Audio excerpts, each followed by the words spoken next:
contribution ou impôt sur les revenus des capitaux mobiliers ou contribution mobilière. Chapitre 1, base de la contribution. Art.13 La contribution mobilière s'applique. 1 degré aux revenus d'actions ou parts quelconques et aux revenus d'obligations à charge des sociétés par action civile ou commerciale ayant en République démocratique du Congo leur siège social et leur principal établissement administratif. 2 degrés aux revenus des parts des associés non actifs dans les sociétés autres que par action qui possèdent en République démocratique du Congo leur siège social et leur principal établissement administratif. 3 degrés aux revenus, y compris tous intérêts et avantages, des capitaux empruntés à des fins professionnelles par des sociétés ou par des personnes physiques qui ont en République démocratique du Congo leur domicile, leur résidence ou un établissement. 4 degrés au tantième alloué, dans les sociétés de droit national par action, aux membres du Conseil général. 5 degrés aux revenus d'action ou parts quelconques à charge des sociétés par action civile ou commerciale étrangère, ayant un établissement permanent ou fixe en République démocratique du Congo. 6 degrés aux revenus des parts des associés non actifs dans les sociétés autres que par action, étrangères, ayant un établissement permanent ou fixe en République démocratique du Congo. 7 degrés au tantième alloué dans les sociétés étrangères par action ayant un établissement permanent ou fixe en République démocratique du Congo, aux membres du Conseil général. 8 degrés au montant net des redevances. Le terme « redevance » désigne les rémunérations de toute nature payées pour usage ou la concession de l'usage d'un droit d'auteur sur une œuvre littéraire, artistique ou scientifique y compris les films cinématographiques, d'un brevet, d'une marque de fabrique ou de commerce, d'un dessin ou d'un modèle, d'un plan, d'une formule ou d'un procédé secret, ainsi que pour l'usage ou la concession de l'usage d'un équipement industriel, commercial ou scientifique et pour des informations ayant trait à une expérience acquise dans le domaine industriel, commercial ou scientifique. Le montant net des redevances s'entend de leur montant brut diminué des dépenses ou charges exposées en vue de leur acquisition ou de leur conservation par le bénéficiaire. À défaut d'éléments probants, les dépenses ou charges sont fixées forfaitairement à 30% du montant brut des redevances. Chapitre 2, Revenus imposables. Art.14 Les revenus des actions ou des parts y assimilées, visés à l'article 13 comprennent 1 degré les dividendes, intérêts, parts d'intérêts ou de fondateurs et tous autres profits attribués à quelque titre et sous quelque forme que ce soit.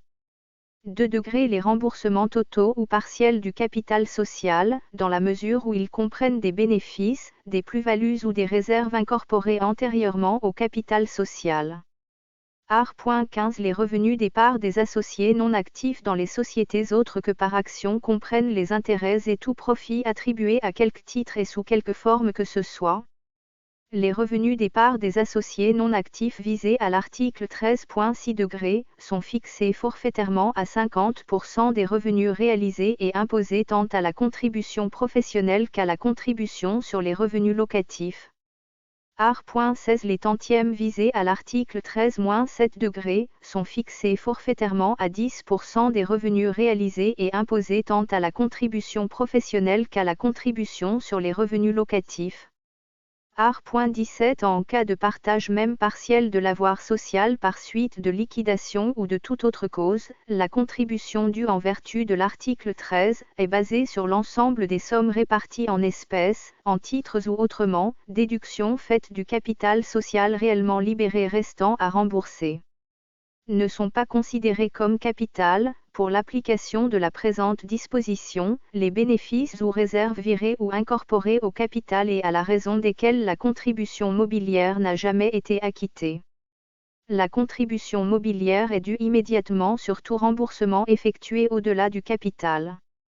Art.18 n'est pas considéré comme un cas de partage de l'avoir social, la fusion de sociétés, que celle-ci ait lieu par voie de création d'une société nouvelle ou par voie d'absorption, ou la transformation d'une société possédant la personnalité juridique en une autre dotée de la personnalité juridique à la condition que les éléments de l'actif et du passif de la société existante soient transférés tels quels dans les écritures de la société nouvelle. Art.19 Sans préjudice des dispositions de l'article 14 alinéa 2, les revenus des obligations dans les sociétés visées à l'article 13 sont les intérêts, primes ou lots attribués aux porteurs d'obligations, bons de caisse, reconnaissance ou certificats et de tous autres titres constitutifs d'emprunt, quelle qu'en soit la durée. Art.20 sont considérés comme associés non actifs pour l'application de l'article 13, les associés qui ne participent pas à la gestion journalière de l'entreprise, c'est-à-dire ceux qui, n'y déployant pas une activité régulière et effective, ne font pas fructifier par leur travail le capital qu'ils y ont investi. Art.21 La contribution prise en charge par le débiteur des revenus est ajoutée au montant de ceux-ci pour le calcul de la contribution mobilière. Art.22 La contribution ne s'applique pas aux revenus de créances visés à l'article 13-3 payés ou attribués à des sociétés de droit national ou étrangères, établies en République démocratique du Congo. Ces revenus sont, dans le chef de ces redevables, soumis à contribution professionnelle. Chapitre 3 Redevables de la contribution. Art.23 sont tenus de payer la contribution mobilière. 1 degré les sociétés visées à l'article 13. 2 degré les sociétés et les personnes qui paient les revenus spécifiés à l'article 13. Art.24 Les redevables indiqués à l'article 23 ont le droit de retenir sur les revenus imposables la contribution y afférente et ce nonobstant toute opposition des bénéficiaires quelle que soit la nationalité de ceux-ci. Chapitre 4 Débition de la contribution.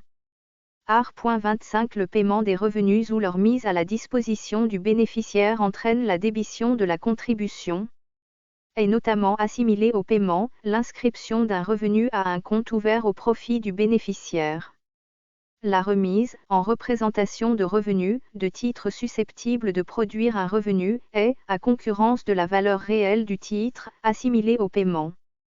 Dans les sociétés autres que par action, les bénéfices d'un exercice sont censés être répartis au moins à concurrence des sommes dont les associés non actifs sont débiteurs à un titre quelconque vis-à-vis de la société à la fin de cet exercice.